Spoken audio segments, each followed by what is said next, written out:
Paşinyanın Azərbaycanla bağlı atdığı addım marağa səbəb oldu. 10 dekabr tarixi və gündəm xəbəri nefrində bir xəbər diqqətinizə çatdırırıq. Belə ki, Ermənistan bugün Türkiyə ilə Azərbaycan arasında yüklərin öz ərazisindən keçməsinə icazə verməyə hazırdır. Bu sözləri Ermənistanın baş naziri Nikol Paşinyan Berlində çıxışı zamanı deyib. Qeyd eləyək ki, gündəm xəbər Armen press istinadına məlumat verir ki, Paşinyan Azərbaycanın öz ərazisindən Ermənistana yük daşımasına qoyulan məhdudiyyətləri aradan qaldırmaq qərarını xatırladıb.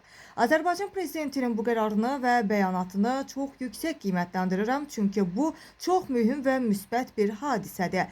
Cəmi bir neçə ay əvvəl mümkünsüz görünən bu proses artıq reallığa çevrilib. Qazaxıstandan Ermənistana Azərbaycan və Gürcüstan ərazisindən keçməklə dəmir yolu ilə taxıl daşınıb deyə o bildirib. Baş nazir bunu müstəqil Ermənistan tarixində misilsiz bir hadisə kimi vurğulayıb və onun sözlərinə görə Ermənistan həm siyasi, həm də texniki baxımdan Türkiyə ilə Azərbaycan arasında yüklərin öz ərazisindən tranzitinə icazə verməyə artıq bu gündən razıdır.